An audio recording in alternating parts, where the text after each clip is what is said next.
did you breathe? At the beginning? You breathe through your nose. When you're dealing with wind players, and any players, you really want to be breathing through your mouth. So open your mouth. It's much more inviting for singers and for wind players to get that. So try it one more time.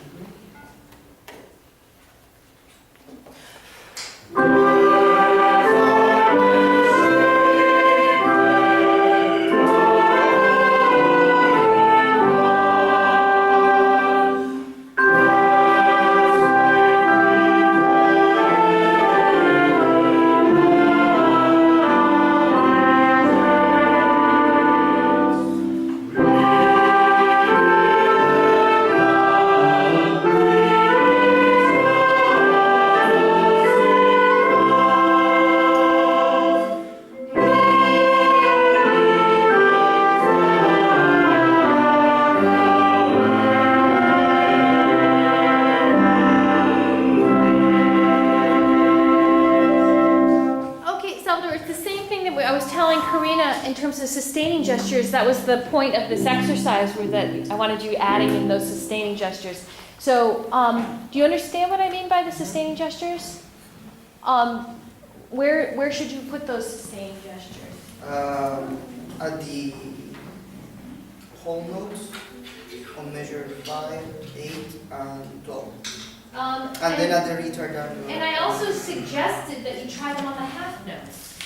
Because it's in unison, right? It's in unison. So why don't you go ahead So you want another sustaining gesture after the sustaining gesture? Go ahead and try a sustaining gesture on half note, just so you can get used to that, what it feels like on a half note, and then go ahead and try some on the whole notes. Yes? For the sustaining gestures, do you want both hands sustaining, or is it okay to have one sustaining and one just like? Well, I mean, you can do a little bit of beatiness, but I'd say for now, just eliminate it. I know you can do the beatiness, right? So just use your hands. What happens with a lot of you is when you stop beating is you lose time. So the idea of the sustaining gesture, what I want you working for in your brain is to be thinking 1, 2, 3, 4 is what you should be thinking, because what happened when we were doing this exercise with Karina was she started losing sense of time. So you really have to it's a discipline to get yourself just thinking into counting. So try it again from the beginning with the sustaining gestures.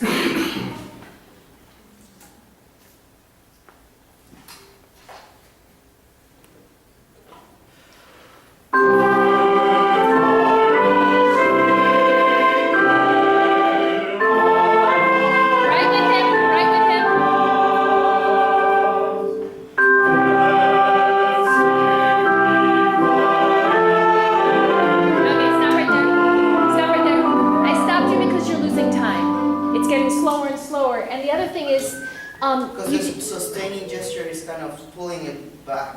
I don't think that the gesture's doing that. But one of the things is, the point of this was that to be able to get these internal releases as well. So we went over these in the beginning of class.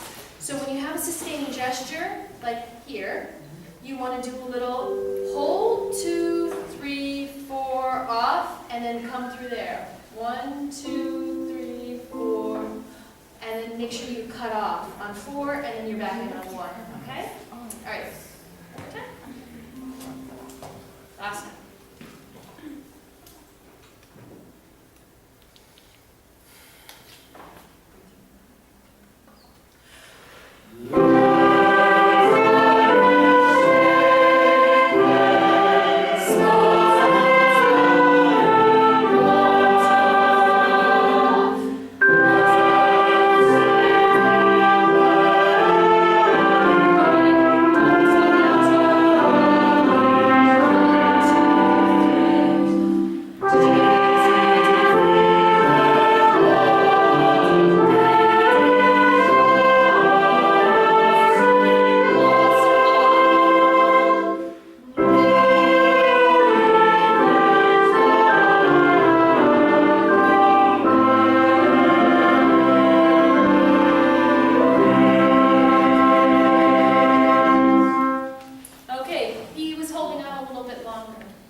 I don't know. I couldn't see from there. Was his cutoff not clear, or were you not watching? Yeah, I was fine. It was, okay. So you need to be just a little bit clearer at the end, and we'll go back and watch that in the video. Take out Ode to Joy. Kristen, you don't want the retarded dancing at the end of this? It sounds good. I'm okay with it.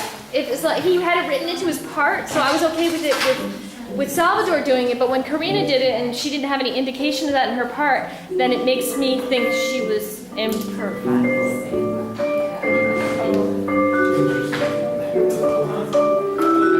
Okay, beginning.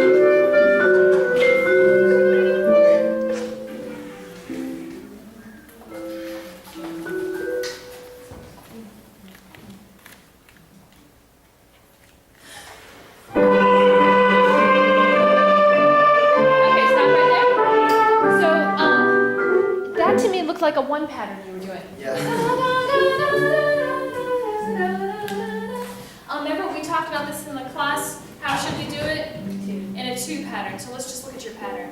Alright, so the other thing is you were having a lot of extra joints moving, which confuses the beat, right? So keep your posture upright, come up to your spine, show the attitude that you want on your face.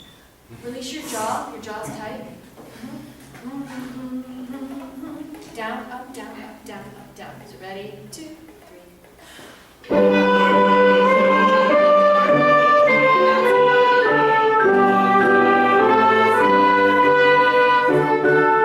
You shouldn't have played that. You shouldn't have played the sforzando because he didn't indicate it there. And I say that you need to indicate that through there. Okay, one more time. 2. And get rid of the bounciness.